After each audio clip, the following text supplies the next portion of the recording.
Hello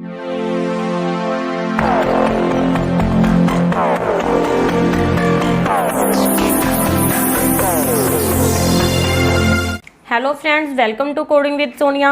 सी language की इस series में हम कोडिंग सीख रहे थे और हमने कंट्रोल स्टेटमेंट स्टार्ट की हुई थी।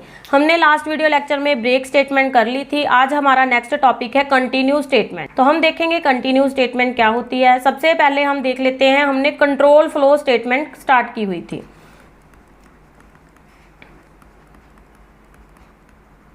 कंट्रोल फ्लो स्टेटमेंट हमारे पास 3 टाइप्स की होती हैं: decision making statement, looping statement and jumping statement. सबसे पहले हमारे पास है decision making statement, looping statement and last one is there jumping statement.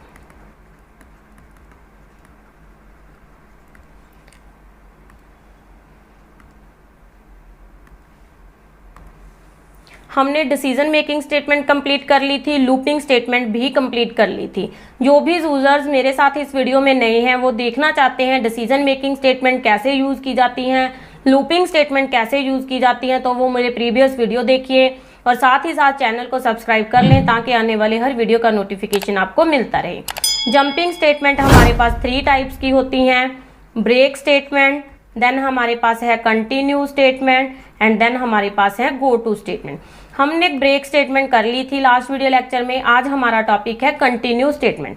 देखिए, ब्रेक स्टेटमेंट हम यूज करते हैं एंड पर जाने के लिए और कंटिन्यू स्टेटमेंट यूज करते हैं हम स्टार्ट पर जाने के लिए। गो टू स्टेटमेंट हम यूज करते हैं किसी स्पेशल प्लेस पर जंप करने के लिए।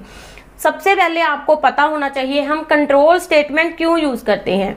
कंट्रोल स्टेटमेंट हम फ्लो ऑफ डाटा को कंट्रोल करने के लिए यूज करते हैं। मतलब अगर मुझे पहले फर्स्ट लाइन एग्जीक्यूट करानी है, देन मुझे 9 नंबर वाली लाइन एग्जीक्यूट करनी है, जो बीच में लाइंस हैं उनको स्किप करना है, तो ये मैं कैसे कर सकती हूँ? ये मैं कर सकती हूँ बाय यूजिंग कंट्रोल स्टेटमेंट। तो कंट्रोल स्टेटमेंट को यूज करते हुए मैं अपने फ्लो ऑफ डाटा को कंट्रोल कर सकती हूँ। अपने अकॉर्डिंग जो भी आउटपुट लाना चाहती हूँ वो आउटपुट में लेके आ सकती हूँ।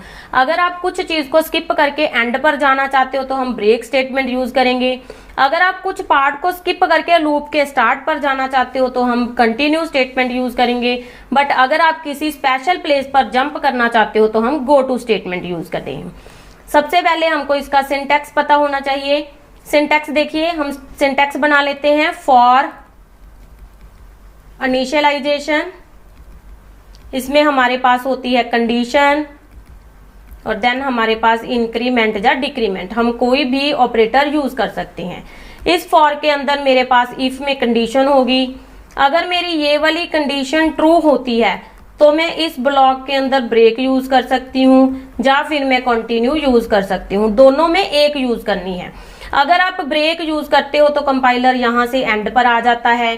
अगर आप कंटिन्यू यूज करते हो तो कंपाइलर यहाँ से स्टार्ट पर चला जाता है।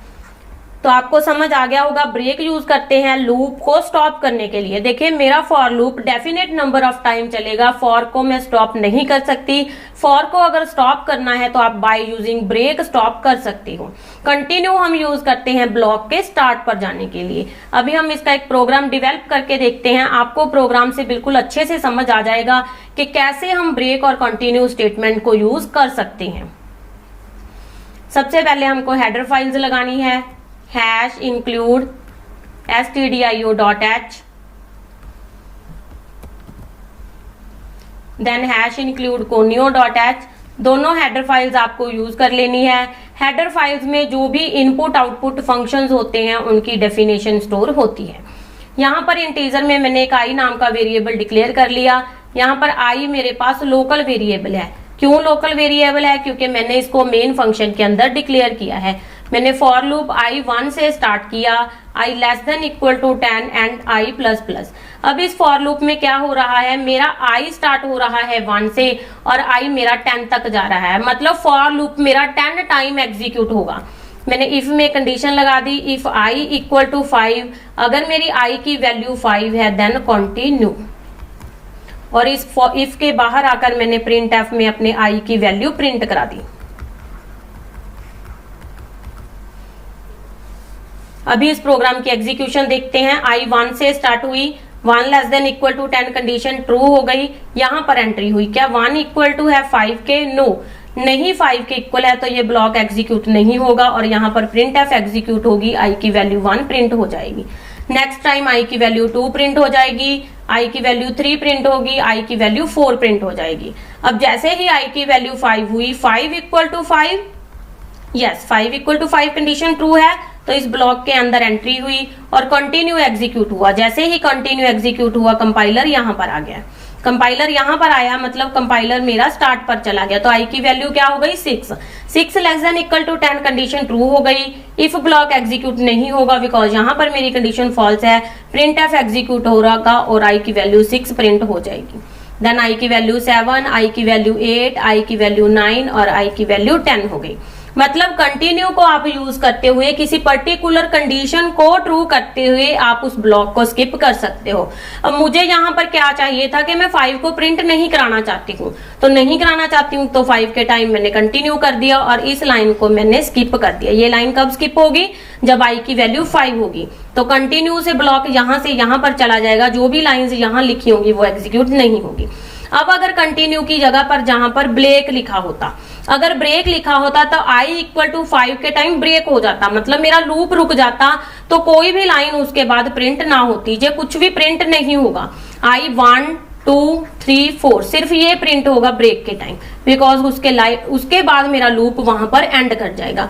तो अगर आप किसी पर्टिकुलर कंडीशन को ट्रू करते हुए लूप को एंड करना चाहते हो तो ब्रेक लाइए, अगर आप पर्टिकुलर कंडीशन को ट्रू करते हुए उस लाइन को स्किप करना चाहते हो तो कंटिन्यू यूज करिए। आई होप आपको ब्रेक और कंटिन्यू का कंसेप्ट बिल्कुल अच्छे से समझ आ गया होगा। वीडियो अच्छी लगी हो तो वीडियो को लाइक शेयर कमेंट कीजिए। आप मुझे फेसबुक, इंस्टाग्राम एंड ट्विटर पर भी फॉलो कर सकते हो। मिलते हैं नेक्स्ट वीडियो लेक्चर में नेक्स्ट प्रोग्राम के साथ, तब तक के लिए थैंक यू वेरी मच।